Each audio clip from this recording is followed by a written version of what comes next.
এই শয়তান শকুন তার দোকানের সবকিছুর দাম বাড়িয়ে দেয়। मैंने कुछ नहीं किया। এই লোকটা ড্রাম ভর্তি টাকা নিয়ে ঢোকে, বের হয় মাত্র একটা মাংসের টুকরো নিয়ে। এই ছোট্ট হাঁস তার মানিব্যাগ খুলে দেখে তার মানিব্যাগে মাত্র 5 টাকা। তারপরে সে দোকানের ভিতরে যায় এবং একের পর এক জিনিস কিনতে থাকে। হাঁস টাকা না দিয়েই চলে যাচ্ছিল। শকুন হাঁসকে ধরে আনে এবং তার বিল করতে শুরু করে।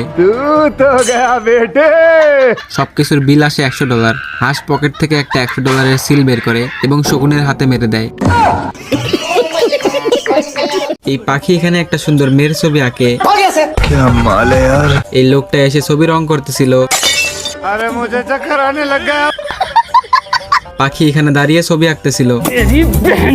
লোকটা পাখির জায়গায় ছবি আঁকতে শুরু করে। পাখি একটা কুকুরের ছবি আঁকে এবং লোকটার পিছনে একটা হাড়ের ছবি এঁকে দেয়। আর তারপরেই লোকটা পিছনে তাকিয়ে দেখে লোকটা এখানে ছবি আঁকতেছিল। পাখি এসে তার নিচে একটা রেল লাইন এঁকে দেয়। ओ भाई ये क्या है? मैंने कुछ नहीं किया। আরে এখানে তো সত্যি ট্রেন চলে আসছে। मैं तो टूट गया।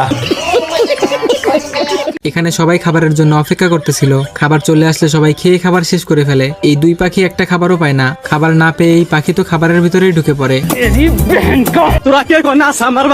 লাস্টে পাখি টেবিল ফুটো করে ভিতরে ঢুকে যায়। আবার খাবার চলে আসে। দুই পাখি দুই দিক দিয়ে খাওয়া শুরু করে। আরে বড় পাখি তো ছোট পাখিকে সহ খায় ফেলতেছে।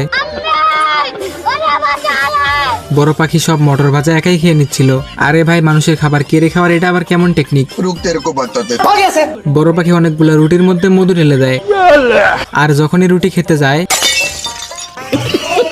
তো এই বলদে পাখি ধরার জন্য মই নিয়ে গাছে উঠতেছিল।